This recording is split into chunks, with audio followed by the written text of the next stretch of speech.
everyone, how's it going? Over 6.5 years ago, I asked myself a question I thought was really funny and silly, and it ended up changing my life. That question was whether or not you could beat the original Pokemon Red and Blue if Professor Oak gave you a Magikarp instead of a starter, and you stubbornly decided to just use that Magikarp for the entire playthrough. My original video where I sought to answer this question has been viewed by almost 6 million people, which is insane. And if you want to check out that video, the link is in the description. And if you're going to do that, you probably should pause here because I'm about to spoil the ending. I concluded in that video it wasn't possible. And the reason why was very simple. In order to proceed to the second half of Red and Blue, you need the Pokeflute, which is at the top of Pokemon Tower. That means you need to get up the tower, and in your way are channelers. Specifically this channeler, and channelers only use ghost Pokemon. Famously, ghost Pokemon aren't affected by normal moves, and Magikarp can famously only learn a single move in Red and Blue. Since it can't learn any TMs or HMs, it's stuck with Splash, that does nothing, and Tackle, which does nothing to ghosts. Now, if this were Generation 3, this wouldn't be as much of a problem, because when you ran out of power points, you'd be able to use the move Struggle. Of course, in Red, Blue, and Yellow, Struggle is classified as a normal move, so that doesn't work. And while some people had the bright idea of simply stalling out the power points of the ghost Pokemon, bad news, AI Pokemon also don't have power points until, you guessed it, Generation 2 and later. Therefore, even if we were to use items in battle, Magikarp is one of the few Pokemon where it is theoretically impossible to defeat the game unless you use some sort of game-breaking glitch or skip. Which, for the record, I've also kinda done. But alright, I'm sure there are many of you who already knew this. So why does this video exist? What is the new information? Well, looking at the original video's title, is it possible to beat Red and Blue with just a Magikarp? It doesn't specify that the Magikarp has to originate from the game you are playing. I mean, what I always do in these runs is just use a GameShark code to change the starter into whatever I want it to be, and I've been doing that for years. But something else I've been doing for years is not using items in battle, and there's no reason why I have to do those things. If we want to answer the question, is it possible to beat the game with just Magikarp, maybe we should allow ourselves to look beyond the traditional answers. And one answer that was very common in the comments section of that video was to use a special event Magikarp that in fact does get a non-normal type move. And this is where we have to talk about the so-called University Magikarp. I find the story of this event Magikarp truly fascinating because, I mean, for one, it seems pretty useless. No one's going to keep it as a Magikarp, they're just going to evolve it into a Gyarados, which also knows Dragon Rage. It almost feels like this Magikarp was specifically made for some insane person such as myself who would try to beat the game with just a Magikarp. The other thing I find interesting about this Magikarp is that there's a lot of information we just simply don't know about it. For example, now in 2024, Bulbapedia says it was distributed at level 15. However, when I looked this up back in 2017, well, it said it was distributed at level 5. There's also an inconsistency whether it was given to just 30 or 20 people, but suffice to say, it's a very rare Pokemon given out to very few people, and based on what we know of other event distributions at the time, these Pokemon would typically be traded in from either a special cartridge or really just another plain old version of Red and Blue that had a bunch of these Pokemon ready to be traded. Now, this event occurred in 1998, and I was a little busy being in Canada and looking like this at the time. So suffice to say, I was unable to participate in the contest, and I was not one of the lucky 20 or 30 people who received this Magikarp. But I'm sure the question could be asked, what if I somehow was one of those people who got one of these Magikarp?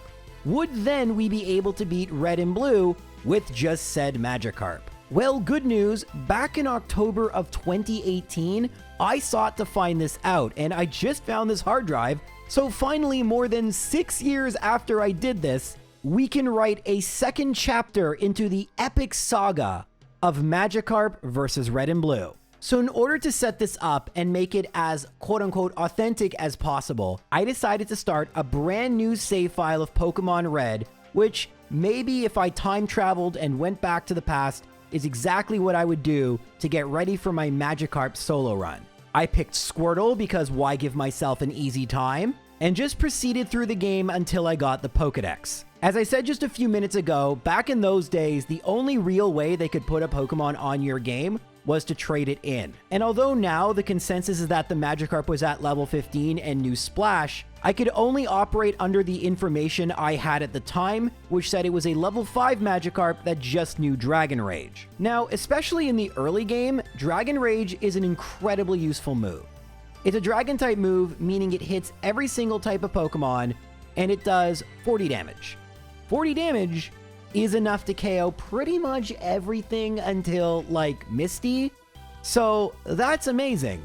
And since Magikarp is a traded Pokemon, even though it's in the slow level up group, it's going to gain experience faster.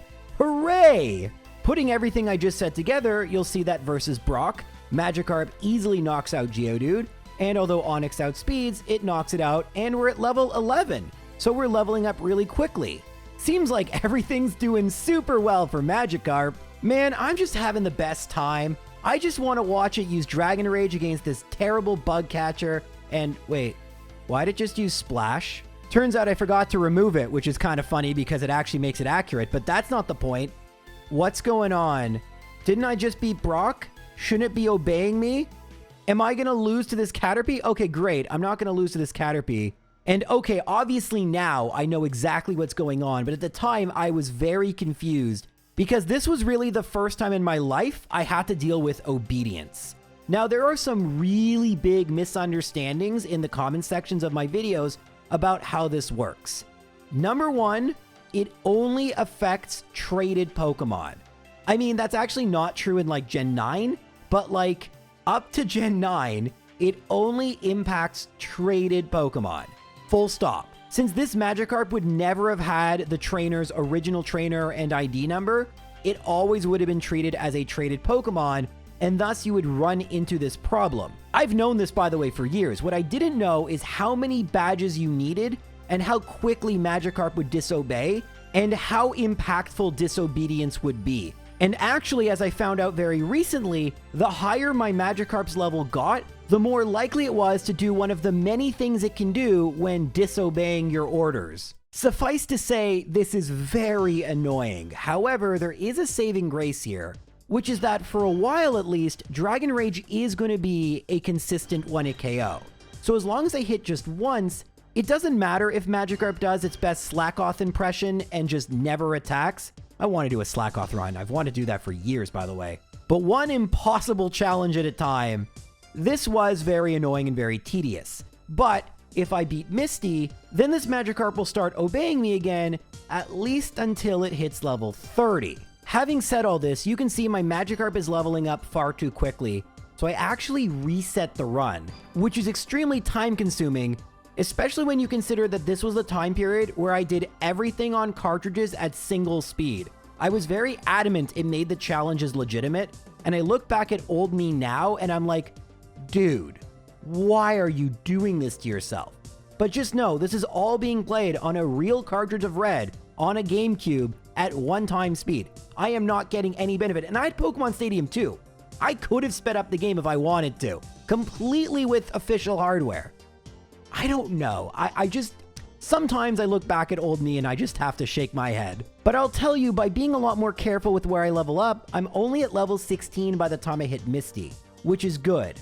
Unfortunately, it takes Magikarp a while to use Dragon Rage, and it is not a one-shot against either Staryu or Starmie. In any other run, this is the part where I'd say, okay, time to level up a bit more, but since Dragon Rage always does exactly 40 HP, doesn't matter what level I'm at, although I would be tankier, I'd also hit Dragon Rage less, so we're just gonna have to keep doing this until it works. Well, in my very next battle, Starmie hits me and I get to 1 HP, and then, oh, J-Rose using items? This is blasphemy, but in 2018, I hadn't established what rules I would use when I do these runs, because I wasn't intending for this to be like my job or anything.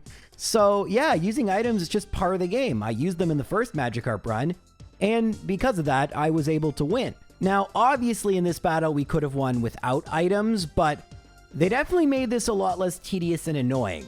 Now, I know there are some longtime viewers of the channel that are going to be annoyed I used items and feel like I'm cheating or something like that.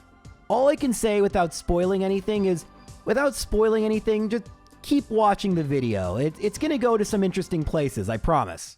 But for now, yes, we are going to be using items for the foreseeable future because, like I said, I didn't see anything wrong with it at the time. Now, with items, Rival 2 is relatively easy, but there is still the frustration of being hit by Sand Attack and thus potentially missing. Also, we're now at the point where Dragon Rage is not consistently KOing Pokemon. And as it turns out, Bulbasaur, which doesn't have a high chance of using Vine Whip, can do that.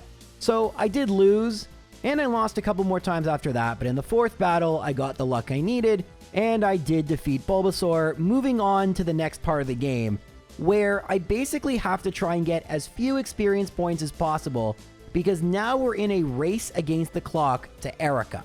Once Magikarp hits level 31, it's gonna stop obeying me again, so I need to battle as little as I possibly can so that I don't hit level 31.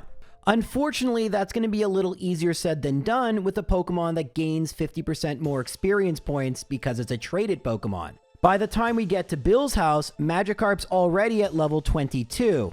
And something I do want to say here is that playing around this mechanic, while kind of annoying when you don't get the Pokemon to do what you want it to do, it is really fun and is a different way from playing Pokemon than I'm used to.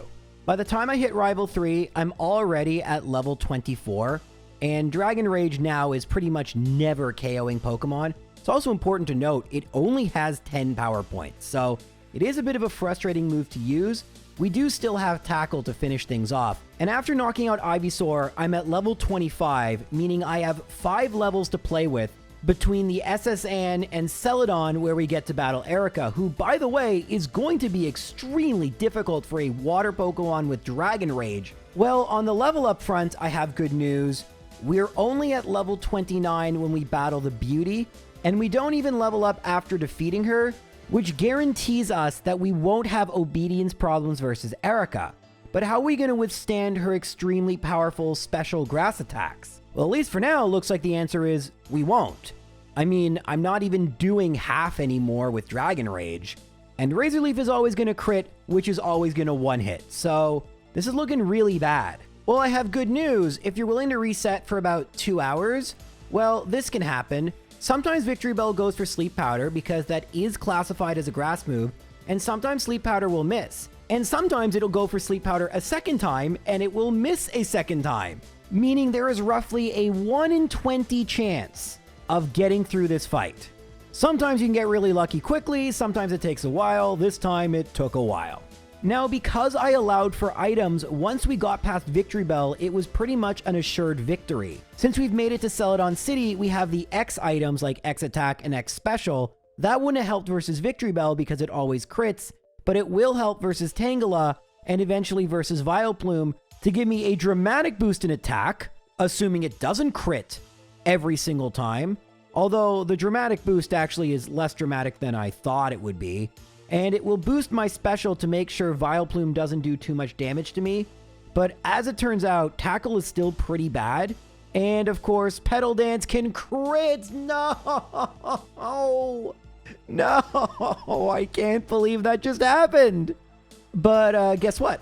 Literally in the next battle, took me an hour and a half to get one. I get it again, and we win.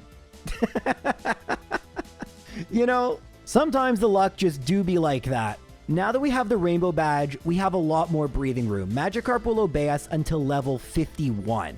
And we're very likely to go and battle Sabrina before then.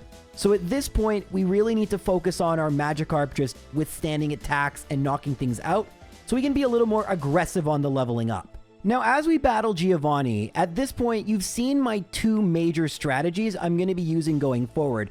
And to be perfectly honest with you, it actually was this run that really inspired me to stop using items, because I realized that unless a battle is super easy like Giovanni, I'm just always going to set up a ton of X items and use a ton of healing items. Since I don't have a lot of money now, I have to resort to like lemonades and fresh waters, which is fine.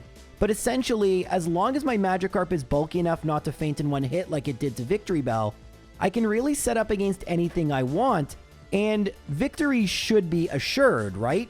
Like if we're +6 in attack, special, and end up at level 100, is there anything in red and blue that really could stop me? Rival 4 certainly can't. I mean, he's not usually all that difficult anyway. But although I do need to set up a little bit for his fight, which I guess is a bit of a compliment, I win on my first try.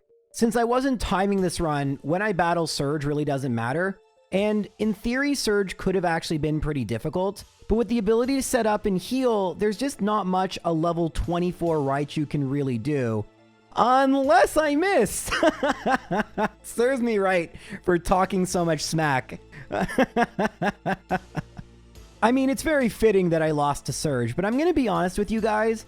I feel like at this point, since we're really abusing items so much, I don't really feel the need to drag out the video and talk about all the remaining trainers. I mean, I guess we can quickly show a montage, but yeah, on my very next attempt, I'm just better at using items, I guess, and I beat Surge. Yay. Rival 5, as he was better known at that time, I hadn't come up with Rival 5 yet, he did beat me 3 times, and the reason for that is the reason I had him pick Venusaur.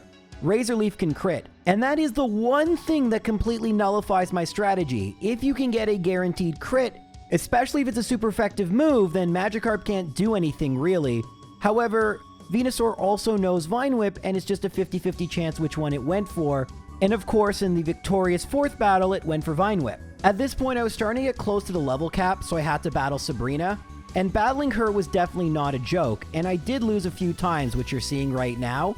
As it would turn out, Sabrina would be the hardest gym leader, and this kind of makes sense. There are 2 factors that make Sabrina uniquely difficult. Number 1, we still have a pretty strict level cap. We can't over-level to the point I'd like to. And number 2, while looking back at this footage, I'm cringing at the fact that this is so unoptimal. I should have just set up against Mr. Mime. Because I insisted for some reason to set up against Kadabra, it can get a ton of critical hits, and I just can't heal in time when it starts lowering my special. And that's not the only Pokemon that gives us trouble against Sabrina. Mr. Mime is pretty easy, but Venomoth is not going to be a one-shot at level 49. We'd have to be significantly higher, and its grass move is Stun Spore. And if we don't have enough speed, Alakazam just outspeeds us, and it gets critical hits at an even higher rate than Kadabra. Now, I misspoke earlier, but I think I'm going to keep it in anyway, just because it really did feel like if I beat Kadabra, I was going to beat Sabrina. But it took me another 40 minutes to actually beat Sabrina, and I even leveled up a little bit more, cutting it so close to the cap. Now, this does worry me a little bit about the Elite Four, since they're pretty high-level Pokemon. But again, since we can get all the way to level 100, the level gap between our Pokemon and theirs is going to be a lot higher. Sabrina is uniquely difficult because the truth is our main strategy is over level and item abuse past all problems, and Sabrina actually shut that down really nicely. Unfortunately for her, I have the power of resetting for an hour, and eventually the luck just went my way and I was able to beat her, and now we have a level cap of level 70, and we're not probably going to exceed that before Blaine. So while I admit I was wrong that the level cap wouldn't come into play again after we beat Erica, it definitely did for Sabrina herself. I really do think at this point, especially because Blaine is the Fire-type gym leader, we may actually finally be out of the woods in terms of worrying about our level. I'll admit, I was wrong to think I could just skip ahead to the Elite Four, and maybe it's because I didn't talk about Giovanni too, but the game has actually been a lot more challenging than I've thought. And I've even disrespected the game even more by showing up at half health. Although, I'm almost double this Koffing's level, so, you know, maybe things will be fine. I'm even just using Dragon Rage for now, but it's not just X items that make the run easier than my typical solo runs. Being able to heal means HP is a lot less of a resource I have to manage. I just have to make sure the next hit, even if it crits, doesn't knock me out. And that's going to change things versus Wheezing, where essentially I'm kind of just waiting for the self-destruct and then hoping that my defense will tank it so long as it doesn't get a critical hit, which is exactly what happened. And so while I had to invest 2 hours of battling trainers to get to such a high level, it pays off with a first try victory versus Koga. You'll notice I've still been battling every trainer I can when I go and battle Blaine, and Blaine has a very, very poor matchup against me.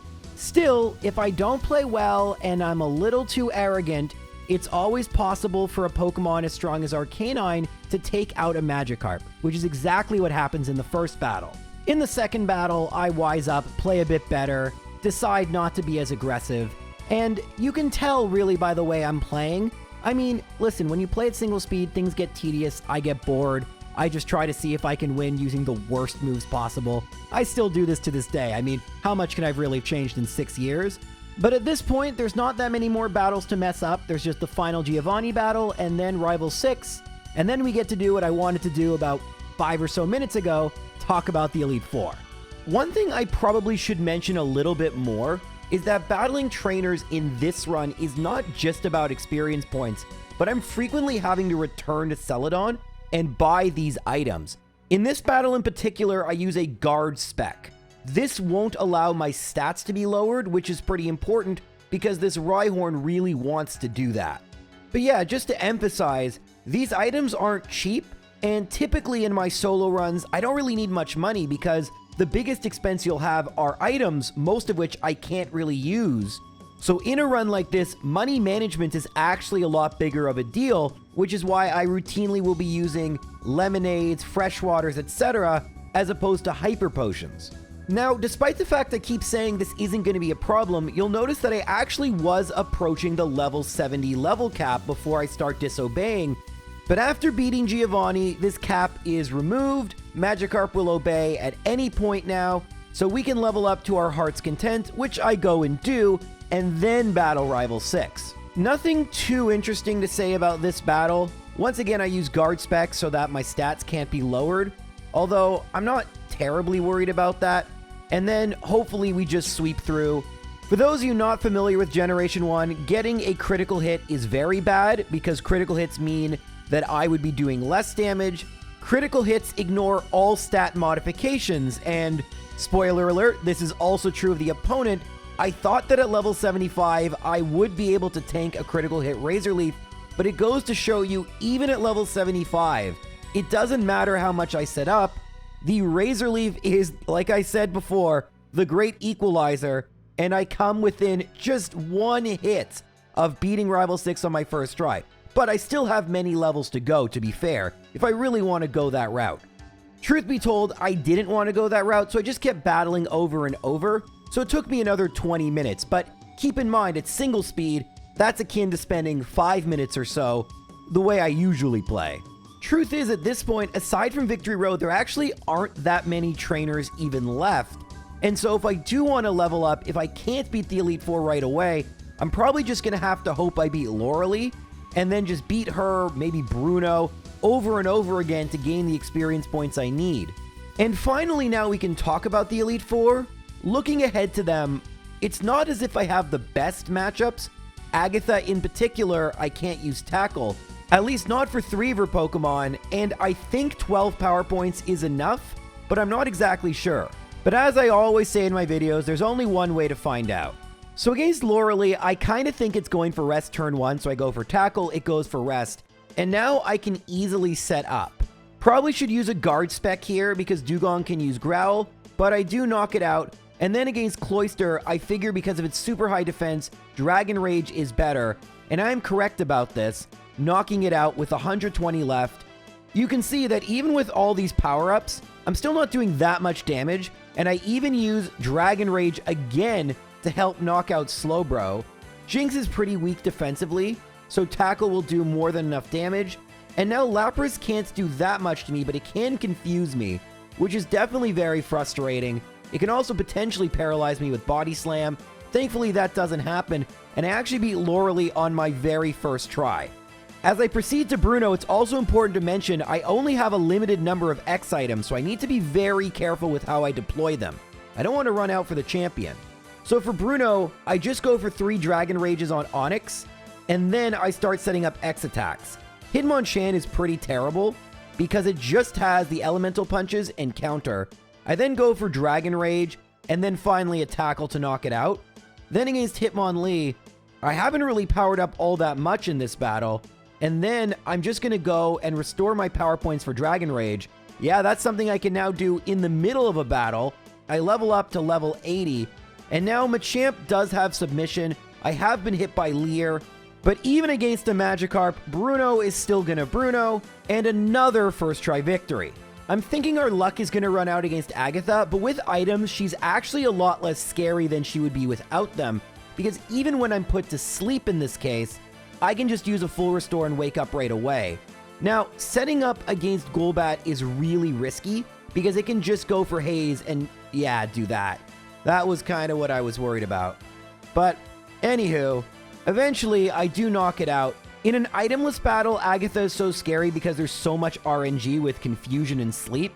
But with items, since I can constantly heal that, I actually don't have very many issues, and the attacks themselves are extremely predictable, like Nightshade, which do a set amount of damage, or in many cases are just kind of weak attacks, like with Arbok or Golbat. So it might surprise you to learn that Agatha was a first try victory, and that Lance, who sometimes can be really easy, is a little more scary, because if Lance gets a critical hit Hyper Beam, I'm not entirely sure if I can tank that. And that's something, as we've talked about, I can't really protect against. And wouldn't you guess, against Lance, exactly what I feared did end up happening. The first Hyper Beam was a crit, but it doesn't knock me out. And because Hyper Beam didn't knock me out, Lance then has to recharge. You can see that without a crit, because I'm able to power up, it's actually not that scary, although I could have lost right then and there had it critted at the wrong time. Sometimes you gotta be a little bit aggressive, and as you can see, me getting crits is really bad.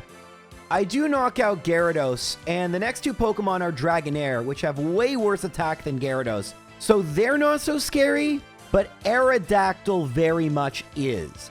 My tackle is going to be resisted, Dragon Rage is only going to do 40, and at any point in the battle, Aerodactyl can get a critical hit Hyper Beam, and that's GG. It's really not that big of a deal, however, because even if I didn't save before Lance, which I did, getting back wouldn't be too big a deal, but in these types of runs, I still to this day will often save, because like I'm playing the game with the Magikarp. I don't really need to add additional challenge to that, but the other thing that I haven't done yet, which is a good idea to do now, is to use the rare candies I've acquired. One I actually missed because I didn't know it existed till years later. And sadly for Lance, with those rare candies, Magikarp just proved too much of a challenge. And although it was a second try victory, we have made it all the way to the champion with a Magikarp. Is this going to be the battle that finally changes the answer to the question that changed my career and my life? Let's find out. Pidgeot isn't a terrible Pokemon to set up against, so we're going to set up the X attacks and realistically just set up everything you can.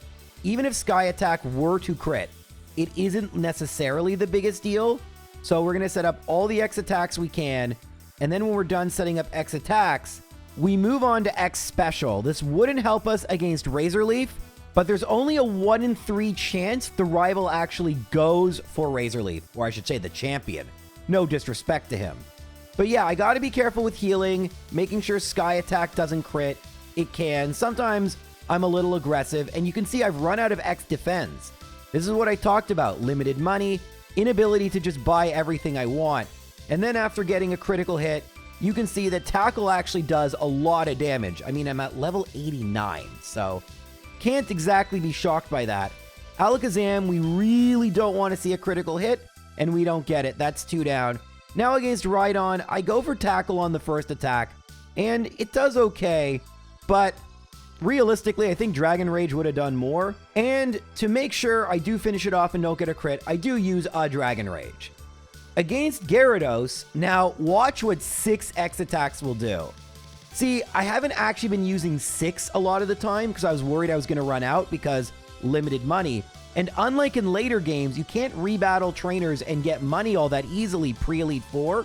So now that I don't have to worry about another battle, I'm free to just use whatever I want. But that's not the only reason it did so much damage. Y'all probably know about the badge boost glitch. I didn't know about it this time, but that's why it's doing significantly less to Arcanine. Had I known about it, I could have done such a better job against Venusaur because I would have been doing so much more damage. Instead, I have to rely on a little bit of RNG Gotta get the 2 in 3 chance it doesn't go for Razor Leaf twice, although if it went for Solar Beam, it would be a 2-turn attack. And we have beaten Pokemon Red and Blue with just a Magikarp. Or have we? I mean, yes, I used items in this, and I typically don't, but in a lot of my Magikarp videos, I resort to using items, so that's not totally a disqualifier here. No, there's actually something a little more problematic about this run, something I actually considered before I even made the original Magikarp video. So yes, I did know about this Magikarp, and I ruled it out as a possibility to beat Red and Blue. But J-Rose, ta-da! You're literally in the Hall of Fame right now. Like, why are you saying it's impossible? Well, there's a few reasons. I mean, from a practical perspective, actually having a legit version of the University Magikarp would be very shocking. I mean, there were only about 30 at most distributed, and probably most of those people evolved it into a Gyarados, meaning it would be unable to participate in a solo run like this. There's no save states in Game Boy games, and speaking of saves in general, those batteries are gone. There are ways you can store Pokemon in Pokemon Stadium and save them, but let's be honest, if we're being realistic, it's very likely that every single one of these actual Magikarp have been lost to save batteries running out. But that's not really even the issue I'm talking about either, because I mean, I wasn't physically there, so of course this Magikarp is going to be recreated. No, there's actually a more fundamental issue to why this specific Magikarp cannot beat Red and Blue. And while some of you will think this is a cop-out technicality answer, to me this actually is massive. This Magikarp can't exist in Red and Blue. At least not the Red and Blue I know. This was played on legitimate cartridge. At single speed, the same cartridge I had as a kid. That cartridge cannot accept an actual version of this Magikarp, and never could, because this was a Japanese distribution event, and prior to Generation 3, there is no compatibility between the various regions of games. Thus, even if I had a time machine, and with the lamest use of a time machine ever, took my cartridge of Pokemon Red to this event, they would simply say I need to come back with a Japanese cartridge. And while yes, the differences between Red, Blue, and Green in Japan are, from the challenge run perspective, very subtle, they're still incompatible different games, and so the answer to the question I sought, can I beat my cartridge of Pokemon Red if I were to use a legitimate non-cheated Magikarp? Well, for now, the answer is no, but as you can tell, there's more video here, and that no may turn into a maybe. Because the University Magikarp was not the only Magikarp that has been distributed. It's definitely the most famous of the Magikarp distributions, considering I've heard almost nobody talk about this in the comments section, probably because this event was not specific to Magikarp. No, rather this was a series of events at the Pokemon Center New York's Catch 'em All station. And when I say events, I mean tons of events. There are over 136 different distribution events, only one of which we really care about, and that was the event that was occurring between January 24th and 30th, 2003. If you were to plug your game into a Gotta Catch 'em All station and you could do this once per day, there was a 20% chance that you would be given an egg that, when hatched, would contain a Magikarp. But not just any Magikarp. This Magikarp would know the move Bubble. Even though this was a Generation 2 distribution, because Magikarp is a Gen 1 Pokemon, and unlike the Reversal Magikarp, Bubble is a move that's known in Gen 1, this is fully able to be traded back into a Generation 1 game, where theoretically, we could do a solo run with it. Since Bubble is a normal type, it can hit Ghost Pokemon. And while, yes, in fact, I wasn't in New York in 2002, in fact, I've actually never been to New York, I do want to theoretically answer the question, what would happen if someone did go to New York and wanted to do this challenge? And I will tell you, although once again, save batteries dry up, in this case even quicker, I will tell you by about 2004, I was starting to back up all my Pokemon into Pokemon Stadium 2. So there's an actual chance that one of these Magikarp may legitimately still exist. For our purposes, I'm going to use an egg and give it to my save file in Pokemon Crystal. You can see I'm actually doing this on a physical cartridge to show it does work. If you were to do this back then, you would have to have hatched that egg. And since I can't seem to find my Game Boy Link cable, I'm just going to use Pokemon Stadium 2 to trade the hatched Magikarp into a fresh save file of Pokemon Red or Blue, and voila, we're ready for run number 3. Now, to keep consistent with the current way I play games, I'm going to try to do this without using items at least as long as I can, which is going to be pretty difficult because all we're going to have is Bubble and eventually at level 15, Tackle. Bubble will be enough to defeat Brock. This is actually probably the funniest Brock battle ever, where our Magikarp with Bubble just obliterates his entire team. Good stuff. But now it's time for some bad stuff. Let's go battle this youngster. We're at level 11, same level. There's Bubble. Uh-oh. It's using Splash. Why am I doing this? You guys already know. Like with the Dragon Rage Magikarp, this Magikarp is going to be a traded Pokemon because it was a Gold, Silver, and Crystal event, and since you can't hatch eggs in Red and Blue, it would appear there is no way for this Magikarp to not be a traded Pokemon. I mean, you do have to trade it. But the problem is, unlike Dragon Rage Carp, where Dragon Rage is going to one-shot when it does hit, Bubble Carp is going to do nothing. So, okay, just got to level it up, right? Well, couple issues with that.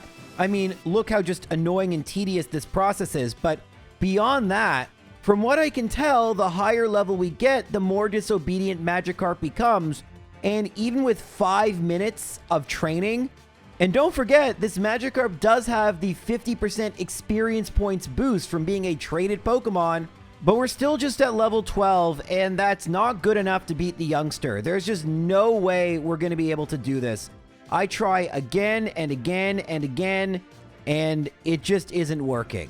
I was pretty devastated at this point because I hadn't even considered this happening.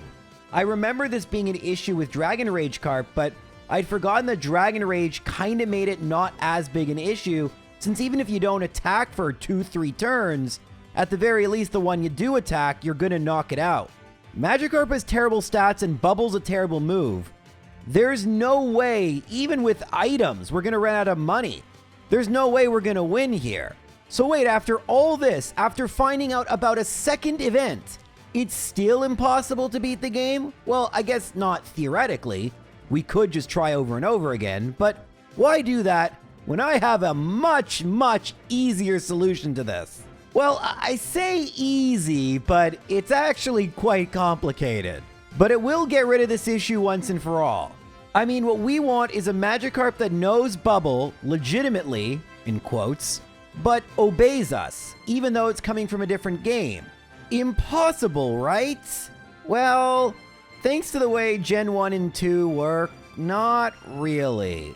So let's say I brought this exact cartridge of Pokemon Crystal to the Catch-em-all station. Again, we have to hatch Magikarp in a Gen 2 game, so we're going to hatch it here with my OT of J-Rose and my ID of 38898. Now, as far as I'm aware, the only thing the game looks at to determine obedience is ID number and original trainer name. And it's easy to name your trainer whatever you want, so we just need a 38898 ID number. But that's really unlikely to have happen without trainer ID manipulation. This 8-year-old video by GIFVEX shows that by using specific inputs during the opening title sequence and pressing start at the correct time, you're able to get a specific ID.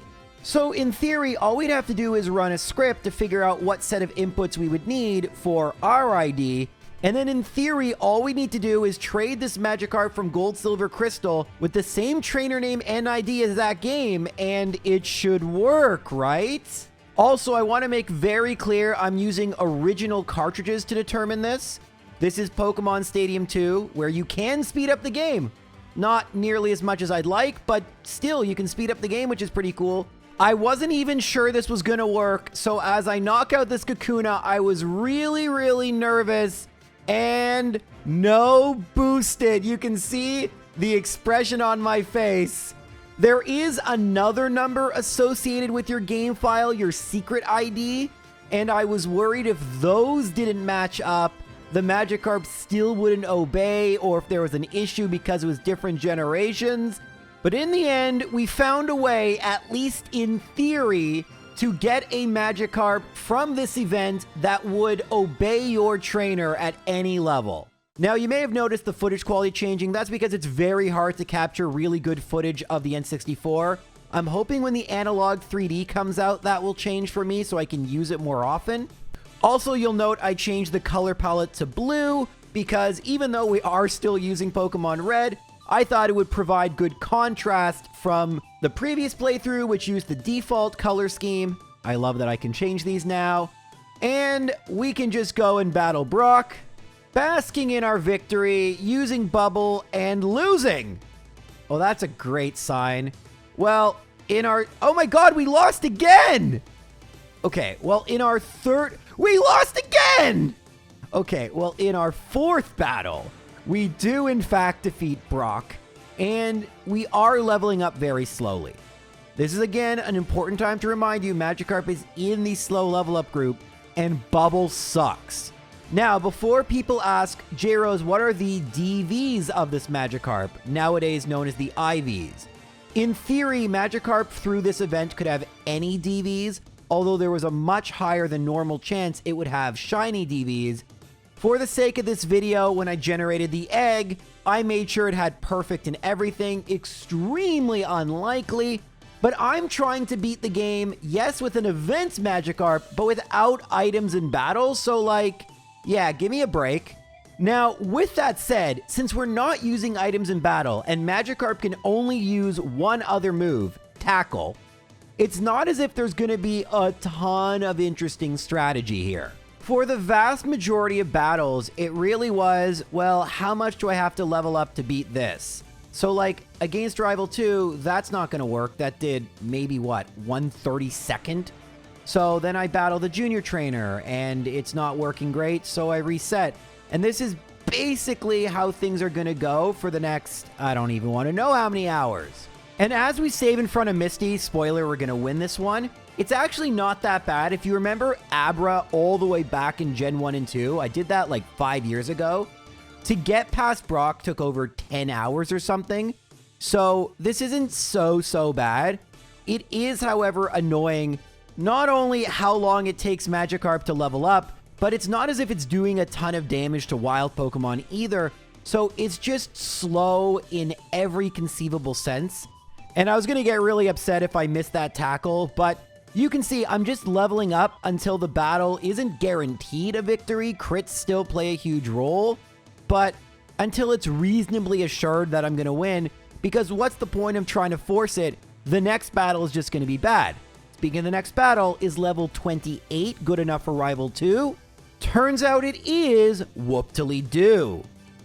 I mean, that rhymed, but yeah, I do have to reset when it uses Sand Attack, but the combination of Bubble and Tackle works well, and Bulbasaur is kind of a nice starter. Well, for now. The keyword is for now, because it uses Leech Seed some of the time, which is pretty good. But yeah, without items, a lot of this run really comes down to, all right, what level do we need to be at to beat this trainer? This is a big reason I prefer Magikarp in later generations, because even if I don't use items, Magikarp gets other moves, at the very least Flail, which does require quite a bit of strategy to manage your HP. In this game, it doesn't matter. Just win, baby, win. Now, this video is making me pretty nostalgic for all my old runs. Y'all remember the great Diglett fainting in the Geodude run? Also like 4 or 5 years ago? Well, even after battling every single trainer on Route 11 and in the SSN, we still couldn't beat Rival 3. And so, because Diglett faints usually in one hit to Bubble, great Diglett fainting 2.0 to beat Rival 3. It took quite a long time to level up. I'm at level 40, and one thing that's important to note is that Tackle is going to be stronger than Bubble by a little bit, even though it's same type, because Bubble at same type is base 30, tackles base 35, although Magikarp actually does have slightly higher special than it does attack. So it really will just depend on the Pokemon whether tackle or bubble does more, but neither are going to be doing a whole lot. The main reason we need to level up so much is because Ivysaur can just be the absolute worst, and thankfully, it only got a single critical hit. But yeah, level 40 for Rival 3. This isn't looking great for getting through the entire game without items, considering I'm almost halfway to level 100 and have only gotten 2 gym badges. For the record, we're going to skip Lieutenant Surge for quite a while because this isn't a speed run. I don't need Fly, and yeah, I'm a Magikarp. What do you think's going to happen here? Thankfully, there's always one trainer we can count on being a joke, and that's the first Giovanni battle. I mean, Kangaskhan is a little scary, I guess. The one thing about Magikarp is that it's reasonably fast, base 80 speed, and base 55 defense isn't terrible. I mean, it's significantly better than its horrendous HP and special. But yeah, it only took us 4 levels to go from Rival 3 to Giovanni, although I'm battling a lot more trainers along the way. Now, I was really curious if I could beat Surge here because that would be really funny. With Surge, Bubble and Tackle would do about the same. So we're at level 45 for Pikachu, and even with an X speed, we're faster. Really the big thing, yeah, see Thunderbolt Raichu, it's just too much. Oh, Thundershock Paralysis. Maybe. No. I thought we could first try. We actually will eventually win. And although it takes a few attempts at only level 45, I mean, I'm more than double most of these Pokemon's level, we're able to beat a Raichu and beat Lieutenant Surge with just a Magikarp. Let's go! So dumb. Rival 4 turned out to be significantly harder than Surge because Rival 4's got a Gyarados, and the big move Gyarados can use is Dragon Rage. Even though I have great defenses, 40 HP, as we've learned, is 40 HP. So I basically just have to avoid Dragon Rage and then hope the Ivysaur cooperates. And turned out that wasn't all that likely to happen. Truth is, I probably could have leveled up even more, but I decided to brute force this just because there really aren't any great trainers to level up against right now. We're going to get some by beating Pokemon Tower, and then we'll get access to Cycling Road, we'll get access to Sylph Company, and those trainers are quite a bit easier, but we need to beat Rival 4 first.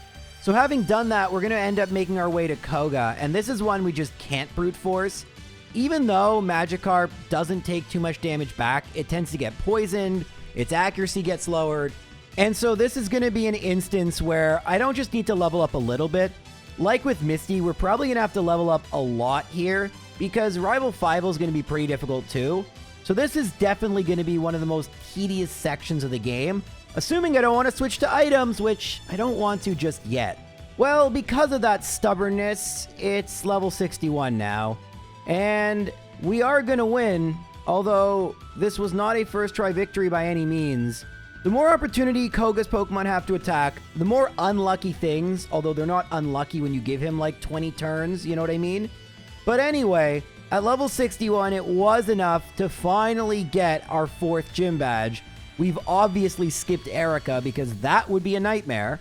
A gym leader that won't be a nightmare is Blaine, and that's why I wanted to defeat Koga as quickly as possible, because we get all these trainers in Blaine's gym, and once we defeat Blaine himself, we're going to get a modest, but hopefully not unnoticeable, 12.5% boost in our special, which is going to help both defensively, but more importantly, it should help offensively. Being able to knock something out 1 turn quicker is just, I mean, look at that Arcanine, right? 1 turn quicker, and it wouldn't have gotten to use Takedown, although we tanked it. But you see what I mean there. It was a really good example. Nonetheless, Rival 5 still proved extremely difficult. It was just a war of attrition. Even once we ended up using rare candies and getting all the way to level 73, it still took many attempts to win and just getting the right amount of luck. The biggest luck factor, however, is Razor Leaf. Razor Leaf is devastating, and there is a 1 in 3 chance Rival 5 will use it. So Razor Leaf only has a 95% chance of hitting. But if it hits in Generation 1 when used by a Venusaur, it will crit 255 out of 256 times. And it's supposed to crit every time. This is really important because even when I'm hit by things like Leer and Sand Attack, which are giving me badge boosts, which do help, they won't help with Razor Leaf.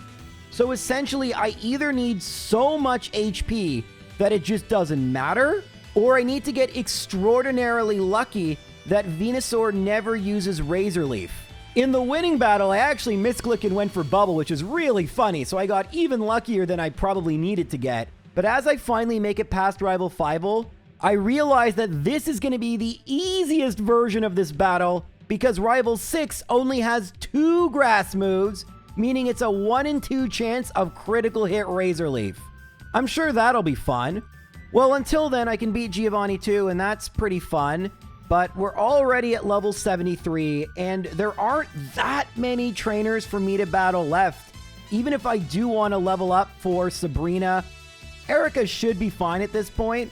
And then Giovanni 3 will give me some trainers to level up, but I'm already thinking ahead to Rival 6. I probably could have battled Erica, but I do battle Sabrina. I am more than double her Pokemon's levels, and so I 2-shot Kadabra, which is pretty good. Mr. Mime isn't going to be too big an issue, but Venomoth will paralyze me. That made Alakazam a little scary, but thankfully, Alakazam doesn't actually know Psychic, and so we are able to get a first try victory. Yay! Now we battle Erica, and Victory Bell would be awful, but Sleep Powder misses, and it's a 2-shot, so we waited the perfect amount of time. Always funny when Erica is the 7th gym leader, but all we gotta do now is battle the trainers in Giovanni's gym for some experience points, and then quickly beat Giovanni, and it's so sad that a Magikarp with Bubble makes Giovanni still look like a complete joke. I mean, it's not like I'm gonna one-shot everything, but still, pretty funny. But the laughter is going to end pretty quickly, because I've battled every single trainer, pretty sure, in the entire game, and I still don't think I have a shot in any reality of beating Rival 6. Oh, J-Rose, don't be so negative. I'm sure this will go fine. No, it won't. So why won't this go fine? Well, we already talked about it, really. I mean, first off, the Pokemon are just individually very tough. In my first 2 attempts, I don't even make it to Venusaur. So let's break down how we even get to Venusaur at level 76 right now. So Pidgeot, not really much to worry about. It doesn't have very strong attacks. Gyarados is a problem because Gyarados can use Leer, which is actually kind of good, but then it goes for Bite, although that crit took away. So that was actually a pretty good Gyarados battle. Now with those Leers, oh, I didn't mean to go for Splash, but another Leer, that's good. And now we should one-shot with Bubble, but we don't. That's actually concerning. Alakazam, now because of all those Leers, we outspeed, and that critical hit so necessary in clutch after Reflect. But Vine Whip crit. Not even Razor Leaf crit. That was a Vine Whip crit. Now, Vine Whip crit isn't as likely as a Razor Leaf crit, so in that sense I got bad luck. But there is a 1 in 2 chance of getting Razor Leaf, and since Razor Leaf is almost double as powerful as Vine Whip, we know it's one-shotting me basically from full HP, which we won't be at because every other Pokemon is so tough. So I'm going to adjust my strategy to losing. I mean, I don't want to lose, but I think we need to get to level 100. Since I've battled every trainer I can, all I can do is battle Rival 6 over and over and over and over again. Each battle gives me like 5-ish thousand experience points, and we save to make sure I don't reset out of habit. I was really hoping I could beat Rival 6 before we got to level 100, but spoiler alert, we did have to get to level 100. Now, the strat, so to speak, is get crits, aka get good luck. 3-shot on Pidgeotto, 1-shot Rhyhorn, Gyarados, Leer is good luck, there's a badge boost, Dragon Rage is fine. It's gonna be, though, a 4-shot, that's bad luck.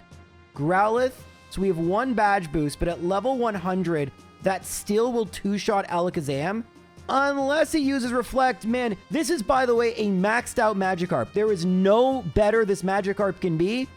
Still, but we get lucky. Then Venusaur, it's going to be a 4-shot, 1 Vine Whip, 2 Vine Whips, critical hit, 3 Vine Whips. No! We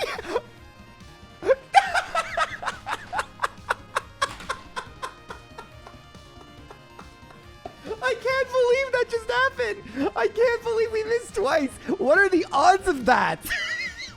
I think those are 1 in 400 odds. Oh my god, I'm saving. I have been doing these challenges for such a long time.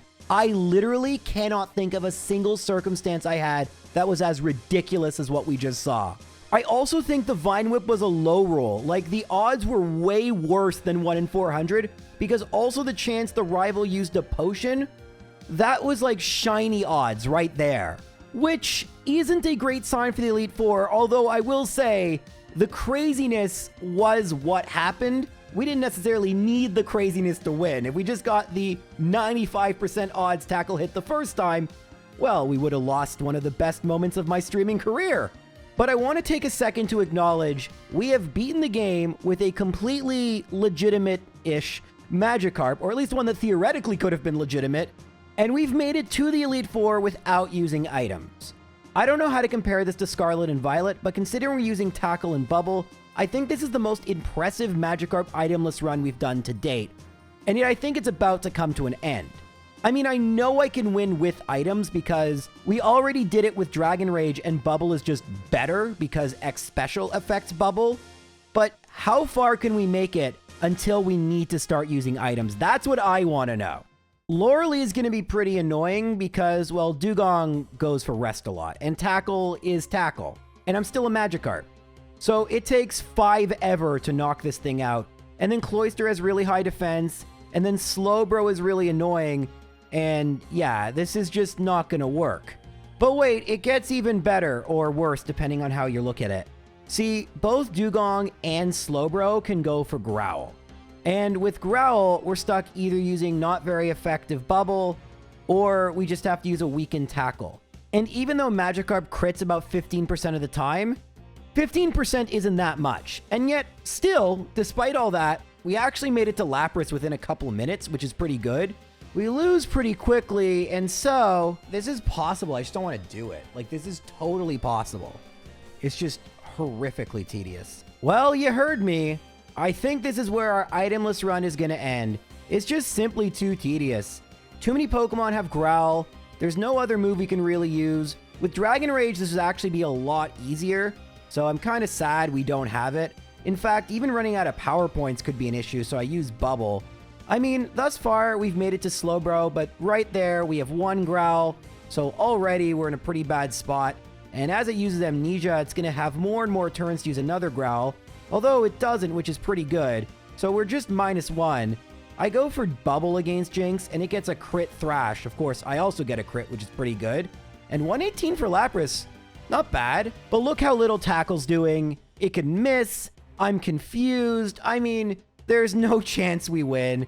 And so, like I said, doing this without items just simply doesn't make any sense. Yes! Yes! Oh my god, I can't believe we just did that. We never have to do that again. After all these years, I can still trick some of you. Now, with how quickly we got to Lapras and how with a couple lucky crits I knew we could have won, I figured I'd give it a half hour. It happened within like 5 minutes, which is really cool. And you want to see something even cooler? This is a freaking Magikarp against Bruno. One-shots Onix. One-shots Hitmonchan, but with a crit. 2 shots Hitmonlee. 1 shots Onix number 2. And then Machamp, finally it's going to take 4 or 5 hits, depending on if I get a crit. And Bruno, first try victory, damageless. It never gets any less funny. But here is where I anticipate, and I'm being very genuine this time, that the itemless run will come to an end. Because we just don't have anything great for Agatha. With Lauralee at the very least, her Pokemon couldn't do all that much to me. But Agatha, it's going to take way too many turns to knock out her Pokemon with Bubble, and that just gives them way too many opportunities in order to use Dream Eater, Hypnosis, or even Nightshade. We can only tank 5 of those. And then there's even worse with Golbat. It can use Haze, which lowers all our stats by 12.5%, which is not supposed to happen, but it's kind of the inverse of the badge boost glitch. So yay. And since we're not going to level up, there's no way to remove that. And so while we can make it to Arbok, and with 23 HP make it to the final Gengar, this is actually, and I'm being genuine, about as far as I ever got without items. I mean, I guess technically maybe I made it farther in this battle, but the Arbok switched into Gengar, and although typically Toxic isn't a big deal, it's better than Hypnosis, with Magikarp it's actually significantly worse, and after 20 minutes of barely doing any damage to Agatha's toughest Pokemon, I decided to give up. Now I do need to lose to go by X items, but first I'm going to use my full restores in battle to try and get to Lance, just so I can see what Lance would have been like without using any items. Because if Lance would be easy, maybe I'll spend the 10 hours or so it would take to beat Agatha, just to say I beat Pokemon Red and Blue with a Magikarp without items. It is theoretically possible. We know that to be true. But is it actually going to happen reasonably? And based on the damage the Dragonairs were doing, I concluded it just wasn't going to happen. There's just not enough Magikarp can really do. With every Pokemon having Hyper Beam and the chance for that to crit, and then Dragonite having Barrier, for the record never made it there, I could spend a week or a month trying to do it without items. But in my original run, the question wasn't whether I could beat Magikarp with like 80 other restrictions. It's whether you can beat Red or Blue with just a Magikarp. And it might have taken me 5 years, but you know what? That's exactly what we're going to do. With X items, Agatha is a lot easier, but we do need to watch out for her Golbat because it can use Haze, and that removes all the badge boosts. But now, when we're put to sleep, we can just use a full restore to heal. We have plenty of healing items, we do plenty of damage, and we can easily make it to Lance. Against Lance, all we need to do is just not get crit, and we should be fine. Or not. It is important to mention I ran out of money from battling Rival 6. Probably should have bought the items before I did that, but oh well. It actually took a couple more attempts, but with battle items and Hyper Beam recharge turns, I dealt more than enough damage to knock out the Dragonite in 2 hits. And so now all I have to do to have beaten the game with a one-time legitimate Magikarp is to go and defeat the champion. I have enough potions, I have enough items, I've spent almost 31 in-game hours, and it all comes down to this. Against Pidgeot, we're going to set up, and we're going to set up a while. We're going to use an X Defend, the only one I have. Then we're going to use an X Special. This will not help us versus Razor Leaf, for the record, but it does have both Mega Drain and Solar Beam, so it's only a 1 in 3 chance.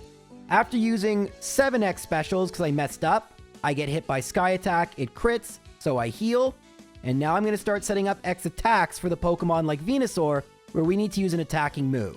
It's a tedious process, but like I mentioned earlier, the one very beneficial thing about Magikarp is that it is physically very bulky, and now that it's all done with the X items, it is strong and one-shots Pidgeot with Bubble, Alakazam one-shots with Tackle, Rhydon one-shots with Bubble, Gyarados misses. Dragon Rage, so now I'm going to heal. I only have 1 more full restore, so I need to be careful. Hyper Beam doesn't crit. Tackle doesn't one-shot, but 2 is good. Bubble, no crit. Nice, we one-shot Arcanine. And then Tackle gets a crit. Mega Drain, Tackle, charging Solar Beam, and fittingly, Bubble Magikarp wins it with Bubble. And after all this time, I can safely say someone has beaten Red and Blue with just a Magikarp in battle and not using items for most of it. Cool bonus. Honestly, after all these years, it's kind of surreal. And sure, we did have to recreate an event Pokemon, and we did manipulate our trainer ID. That said, if we did allow for items, which are completely legal in the game, we probably wouldn't have to have done any of that. I don't even know what to say at this point. Thank you everyone for your years of support. Thank you for watching me do these ridiculous challenges. And I'll be back tomorrow with another new video. Take care.